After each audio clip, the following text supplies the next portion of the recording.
Bonjour à tous. Jésus est à la porte. J'ai la grâce de recevoir certaines visions, certaines choses que le Seigneur m'a montrées et qui continuent de me montrer, qui finissent par se réaliser. Je ne suis pas un marabout, je ne suis pas un féticheur, je ne vois jamais un féticheur, je n'ai jamais mis les pieds chez un féticheur, Dieu m'en est témoin. Je suis un enfant de Dieu et on reçu aussi Dieu dans ma vie. Et on prophétisé par lui des choses qui se sont réalisées dans la vie des membres de ma famille, des amis et même dans le monde entier. Mais c'est maintenant que je viens sur les réseaux. Parce qu'avant, je m'amusais. Je pensais que c'était dans ma tête jusqu'à ce que ça se réalise. Il y a certaines choses même qui se sont passées dans ma vie. Dieu m'avait déjà prévenu. Dieu m'avait déjà averti. Mais j'ai joué avec. Et ça m'a frappé. Mais toi, aujourd'hui, tu reçois l'avertissement. Je t'invite aujourd'hui à donner ta vie à Dieu. Peut-être tu vas même poser cette vidéo et donner ta vie à Dieu avant de continuer. Écoute-moi bien. Octobre 2019. Parce qu'il y a tellement longtemps, vous savez. Un bon matin, je me réveille. Je vais à la fenêtre. J'étais encore dans les contestations. Ouais, parce que j'ai demandé quelque chose à Dieu. Et puis je lui disais, Seigneur, pourquoi tu n'as pas encore fait ça? Pourquoi? J'étais encore dans les contestations. Il y avait ma soeur, tout. On était dans la chambre. Mais moi, j'étais en train de parler avec mon Dieu. Mon esprit. Et je suis venue à la fenêtre. Tout d'un coup, c'est venu en flash devant mon visage. Je vois un vent blanc qui souffle. Un vent blanc qui souffle. Je ne comprends pas. Et je vois dans ce vent blanc des grandes infrastructures et des rues désertes. Je ne comprenais pas. Je dis, mais c'est quoi ça? Et je vois une Chinoise. Elle avance, elle est bien habillée, bien vêtue. En tenue urbaine, avec des... Et elle avance, elle fait comme ça. Et elle avance. J'essaie de lui parler dans la vision, mais elle ne m'écoute pas. Comme si elle ne me voit pas. Ok. Et ensuite, j'avance dans l'esprit, j'avance. Et je vois un autre Chinois, comme ça. Il avance, il fait comme ça. Et je ne comprends pas. Et après, mon esprit s'élève. Je vois dans les stations des cars, des voitures garées dans les stations. Et ce qui m'a étonné, c'est que j'ai vu des cars d'enfants. Voilà, les cars qui transportent les enfants et les cars de voyage garés dans une station. Et je vois personne autour. C'est pas pour dire que le propriétaire est à côté. Je regarde autour, il n'y a personne. Et là, je vois des grandes voies, des grandes rues modernes. Et il n'y a personne. Je me dis, mais qu'est-ce qui se passe? Est-ce que l'enlèvement a eu lieu et je suis restée? C'est la question que je me pose. Je suis paniquée. Et après, je constate un silence de cimetière. Vous voyez, quand vous êtes au cimetière, vous avez un silence. Et après, tout d'un coup, je vois encore ce vent blanc qui vient souffler. Le vent était blanc. Très vite, je sors de cette vision et aussitôt, je rentre dans une nouvelle vision. Ça s'écrit devant moi. 2028. La première vision, c'était écrit devant moi 2020. Et la seconde vision que j'ai eue, c'est écrit devant moi 2028. Je vois un vent sale. Le vent était très sale. Il y avait les feuilles qui volaient un peu partout. Le vent de 2020 que j'ai vu, c'était un vent blanc. Complètement.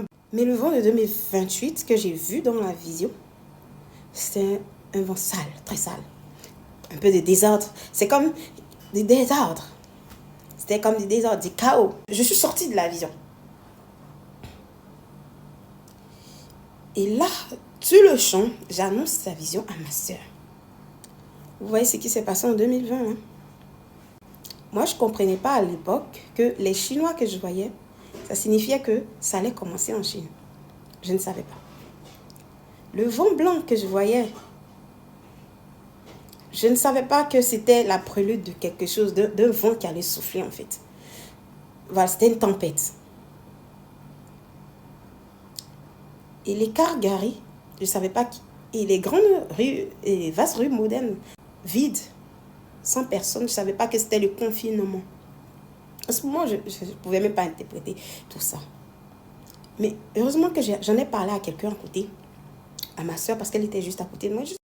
Mais quand tu viens de voir quelque chose comme ça, est-ce que tu gardes ça pour toi-même? Non. Moi, en tout cas, je garde. Quand je vois des choses, la plupart du temps, quand il y a des gens à côté de moi, je leur dis. Et là, j'ai dit à ma soeur, mais tu vois ce que je viens de voir là? Et il y avait le vent sale. Le vent qui soufflait, il y avait un vent, comme la tempête là, de 2020. Et c'était un vent sale. Il y avait les feux, il y avait le désordre, le chaos en fait. Parce que dans la première vision, j'ai vu, on était en pleine journée. Mais la vision de 2028, je vois comme il était vers 18h. Voilà un peu quand le soleil se couche, un peu, tu vois. Ah, c'était pas le jour, c'était la nuit. Et j'entends chaos. J'ai dit, c'est quoi ça? J'ai raconté ça à ma soeur. Oui. À l'époque, je ne savais pas vite. Où est-ce que ça a commencé? En Chine? Et je voyais deux Chinois, ils étaient désemparés là. C'était la Chine qui était désemparée. Peut-être que ça signifiait aussi d'autres choses. Mais après, mon esprit s'est élevé un peu partout. Et je voyais des grandes villes désertes. Il n'y avait pas des hommes dehors. Quand ça s'est passé en 2020, c'est ma soeur même qui m'a rappelé ce que j'ai vu. Et j'ai fait le lien. C'est-à-dire que j'ai vu ça en octobre 2019. Voilà.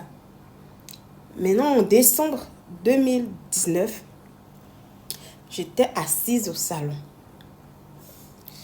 Ma mère était à côté de moi. Il était 22h. Par là, il a commencé à dormir. Mais moi, je suis restée là. J'ai commencé à adorer avec ceux qui étaient en train d'adorer sur MCI. Et soudainement, j'ai senti comme quelque chose qui était tombé sur moi. Et puis, il y a une force qui m'a dit de me mettre à genoux. Je me suis mis à genoux. J'ai commencé à prier. J'ai commencé à adorer. J'adorais. Pendant que j'adorais, il y a comme quelqu'un qui m'a tapé du côté droit, comme ça. Comme quelqu'un qui m'a tapé comme ça. C'est juste une tape comme ça. Et je vois. C'est comme si on est sur une nuée. Je vois un homme habillé en blanc. Il a une ceinture d'or à la taille et les cheveux. Et ses yeux étaient comme de l'or. Mais l'expression de ses yeux, là, ça montrait genre quelqu'un qui est en colère, mais son visage n'était pas froissé. Il avait des yeux globuleux. Je ne sais pas comment vous expliquer ça, franchement. Je le voyais, il regardait dans une direction. Et moi, j'étais à côté de lui comme ça. Il regardait dans la direction. Et j'ai commencé à regarder aussi. J'ai vu une porte. Et j'ai vu que la porte s'ouvrait. Et il y avait son pied. L'homme qui était habillé en blanc. Ça ne ressemblait pas aux lumières qu'on est obligé de voir là. La lumière là, c'était tellement intense. Ça ressemblait à des cristaux. D'un côté, c'était bleu ciel. Et d'un autre côté, c'était violet. Des cristaux violets. D'un autre côté. Et d'un autre côté, c'était bleu ciel. Mais il y avait une lumière ici, une lumière ici. Et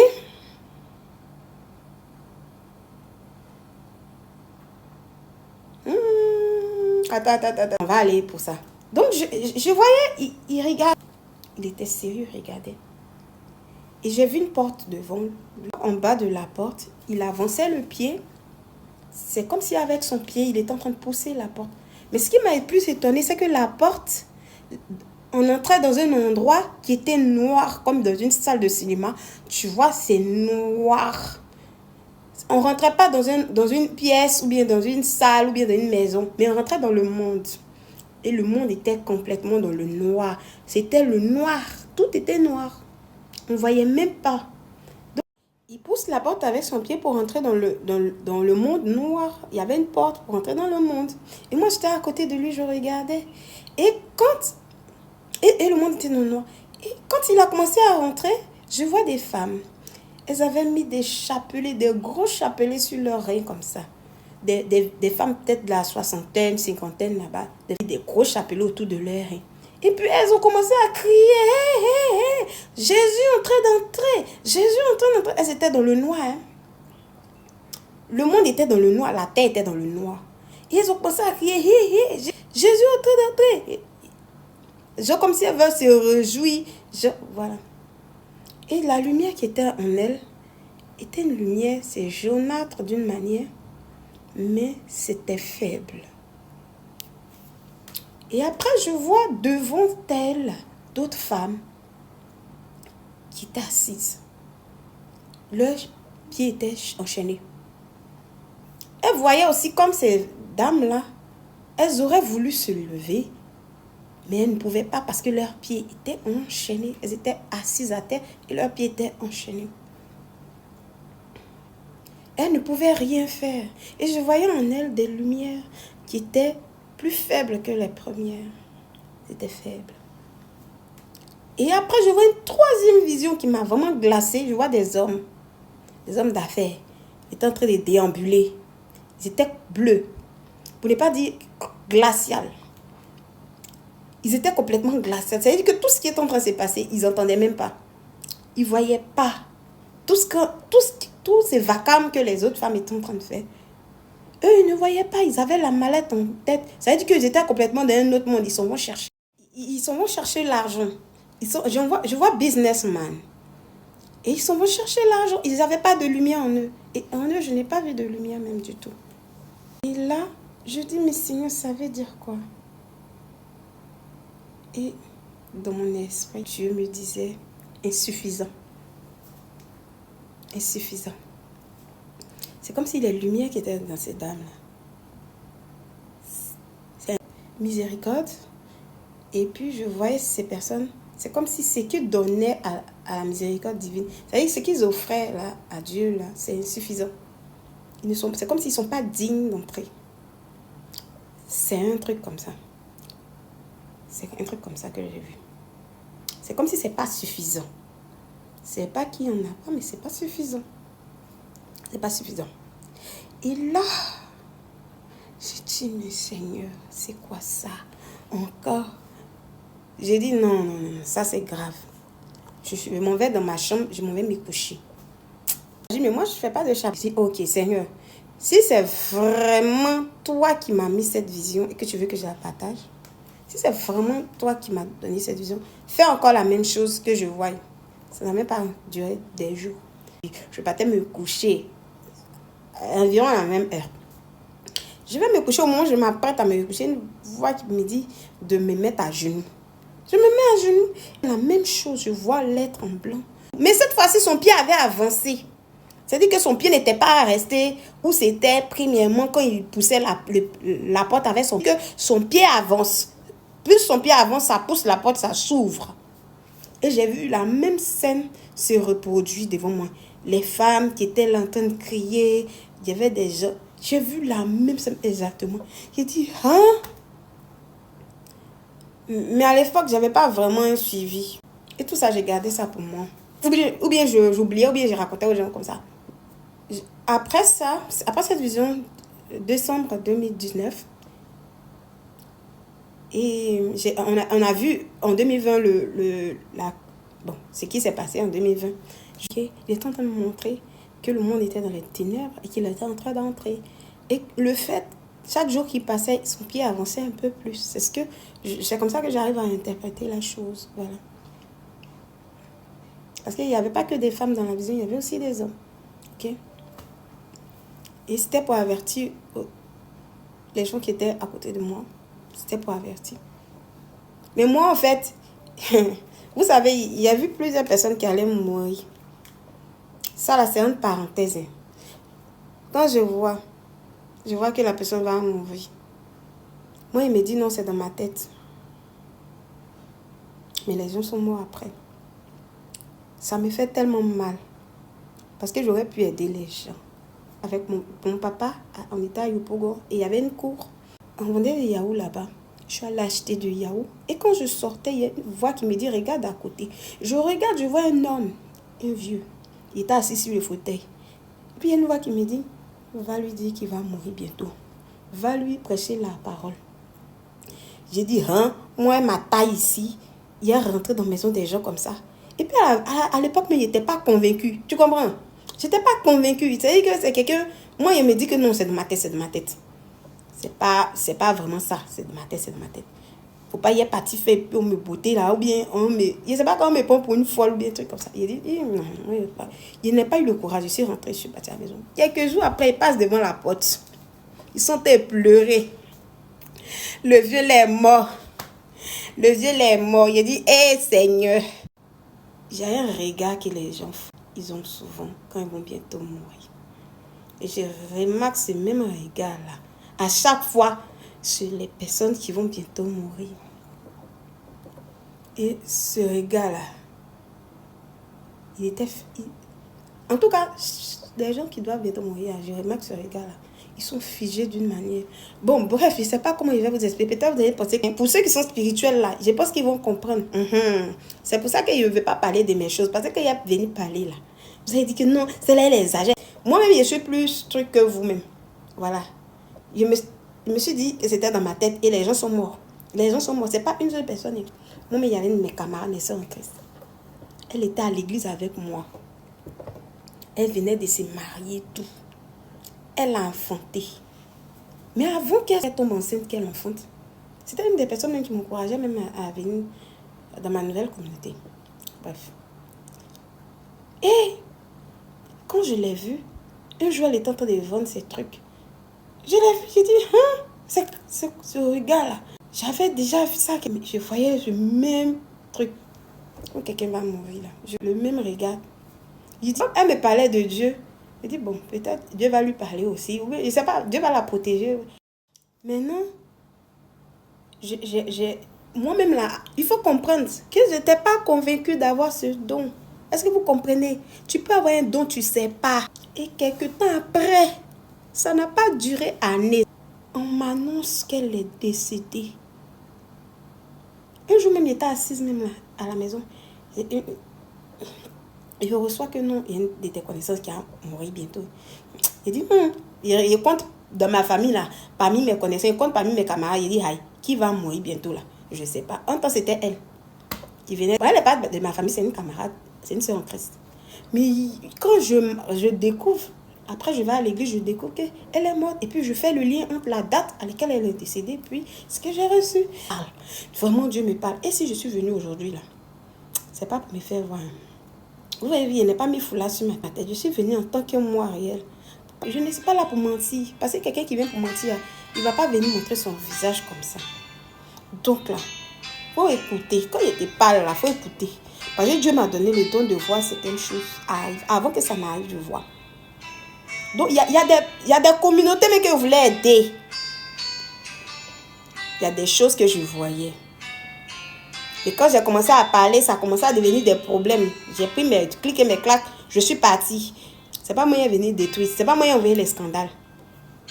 Parce que pour eux, que Dieu les aide et que Dieu les éclaire. Je prie Dieu de les embraser de sa lumière. Mais je ne peux pas forcer les gens à m'écouter. Il y a des gens là, quand tu veux leur parler là, ils vont être dans un truc. Une fois, je suis rentrée dans un commissariat. Parce qu'on était parti faire l'attestation. Donc, je suis rentrée dans un commissariat. J'ai vu des gens, j'ai commencé à voir leur vie. D'autres, je voyais leur futur, d'autres, je voyais leur vie actuelle, tout ça. Il y a une fille, je l'ai vue. Sa vie qu'elle avait vue là, c'était tellement frappant. J'ai dit, il ne peut pas garder ça pour moi. Parce qu'elle avait l'air de vivre comme quelqu'un qui est inconscient de ce qui va lui arriver. Donc, je me suis approchée d'elle, je lui ai dit. Et il y a un monsieur, quand je suis venue, j'ai dit, mais quand j'ai commencé à parler pour la fille là, il est venu, c'est pas de moi. Et puis, il m'a dit, ma fille, tu vois pour moi. Il voyait pour lui, mais c'est qu'il voyait là. C'est pas trop bon. Mais je lui ai dit, en tout cas, mettez votre vie à Dieu, confiez-vous en Dieu, donnez votre vie à Dieu. Je n'ai pas voulu rentrer dans les détails. Il faut pas, toi, tu ne connais pas les gens, ils vont avoir crise cardiaque, ils vont tomber dans ta main. Il a pensé que c'était de l'humilité. Parce que souvent, là, quand tu vois quelque chose et puis tu ne parles pas, là, Dieu peut te rendre responsable pour ça. Donc, il dit, maintenant, là, je vais parler. Je suis sur les réseaux là. C'est que je vois, que ce soit pour quoi. Je vais parler. Même s'il a reçu ton nom, Ici, là, il y a reçu ton nom, il y a reçu des choses sur toi. Il est venu, il a dit ton nom, puis il a parlé. Ou bien là, je ne sais pas, ou bien peut-être il a dit ton nom, et puis il a dit, viens en inbox. Et puis toi, tu as essayé de me joindre en inbox, et puis je vais te parler. Parce que Dieu me parlait.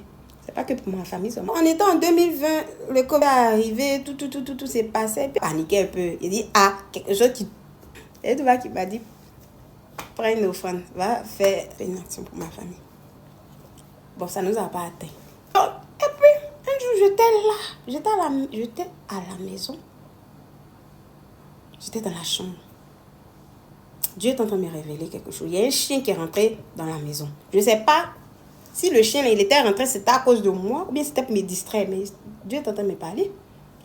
Mais il est rentré dans la maison, il ne voulait pas sortir. Quelque chose qu'on faisait, il était dans le salon. Et moi, j'étais dans la chambre, j'ai senti ça, que vraiment, il y a quelqu'un qui est entré dans la maison. Parce que le chien, ce n'était pas un chien normal. Hein.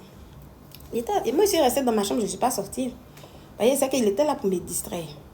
Ce que j'ai reçu, c'est que mon Dieu m'a dit, j'ai dit, Seigneur, et le coup, c'est comment, j'ai tenté de prier en esprit.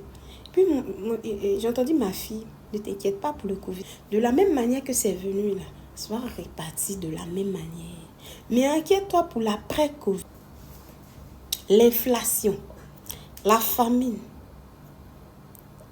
la guerre, la peste. Inquiète-toi de ces choses. Et bon, en tout cas, quand il m'a dit qu'il ne faut pas m'inquiéter pour Covid, là, ça m'a... Tu vois, j'avais une assurance intérieure, mais j'étais quand même inquiète. J'essaie d'être... Il y a quelque chose en train de se passer, tu n'es pas inquiet, là, tu as prié comment, tu vas te mettre à l'abri comment. De temps en temps, Dieu nous laisse être inquiets et pour nous permettre de nous mettre à l'abri. Mais j'avais une assurance à l'intérieur qu'il n'allait rien m'arriver. Mais il fallait que je prie quand même. Il fallait que je... Moi, je ne banalise pas les choses. Hein. Je ne banalise pas les choses qui arrivent. Hein.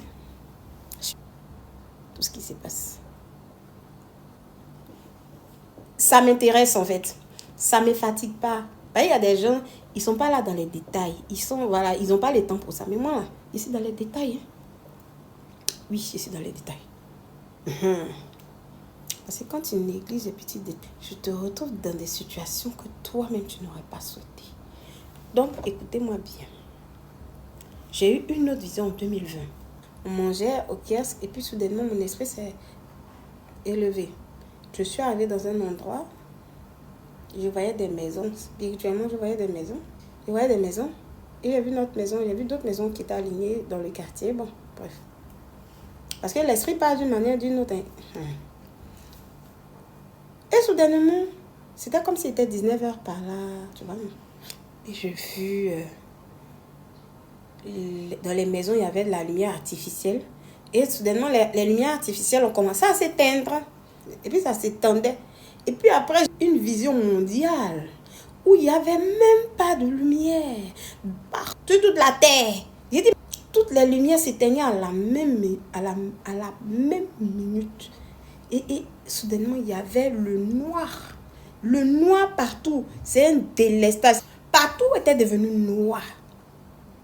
C'est pas que en Côte d'Ivoire seulement, c'est pas que partout. Dans tout le monde entier. Je voyais des endroits avec des buildings, des trucs. Ils étaient tous dans le noir. Nous tous, on était dans le noir. Un délestage universel. Je dis, Seigneur, ça c'est quoi ça encore?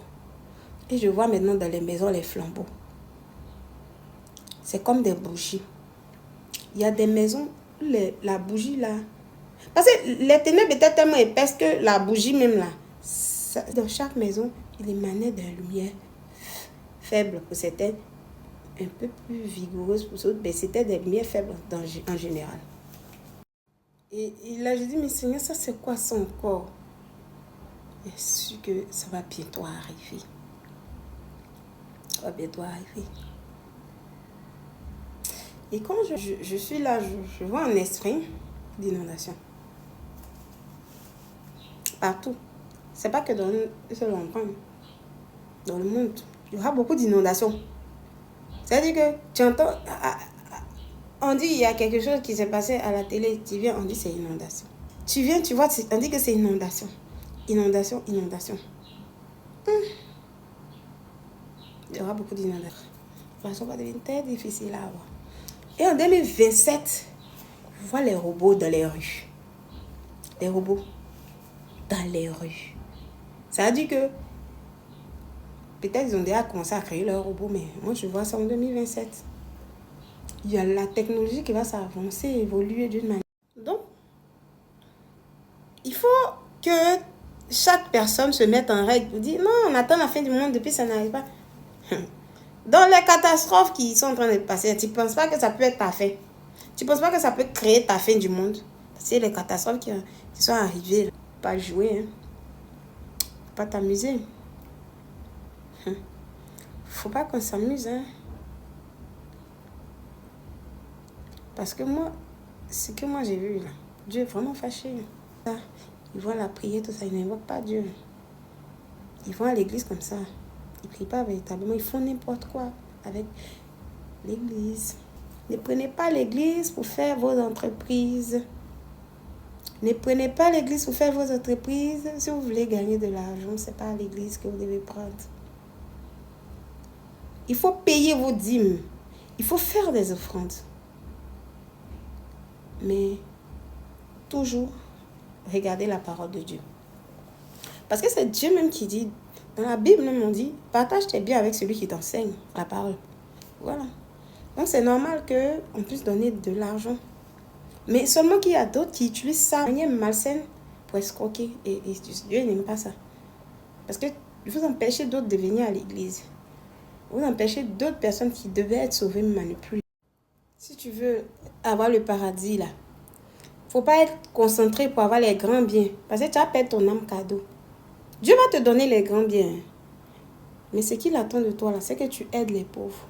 Tu soutiens. Ça veut dire que tu aides en tête l'évangile. Si toi, tu es resté avec Dieu pendant des années et tu n'as pas vu la main de Dieu, c'est que tu as besoin de quoi? Une délivrance. Il y a quelque chose, une iniquité dans ton sang, dans ta famille, un autel qui parle contre toi. Tu as besoin de délivrance. Parce que si tu sers vraiment Dieu, tu ne peux pas être dans la pauvreté. Tu peux être dans la pauvreté un temps soit peu. Mais avec ce moment, Dieu va t'aider à rentrer dans ta destinée. Mais si tu demeures toujours dans ta pauvreté, non pas parce que Dieu ne t'a pas accepté, Dieu t'aime, Dieu t'a accepté, tu es son enfant, il t'aime. Mais tu as besoin de délivrance, il faut te faire délivrer. Il faut te faire délivrer. Il faut faire ta délivrance, il faut faire une cure d'âme, il faut faire une repentance, il faut rejeter les pactes maléfiques, il faut rejeter tout ce que la famille a fait, tout ce que les aïeux ont fait. Il y a des gens qui ne croient pas en ça. Malheureusement, il y a des choses que tant que tu ne rejettes pas, tu vas rester là, recopier. C'est pas toi-même, mais c'est dans ton sang. Quelqu'un d'autre a fait ça avant toi, donc toi tu es condamné. Tant que tu ne fais pas quelque chose pour arrêter, ça continue. Il faut briser les liens de famille générationnelle.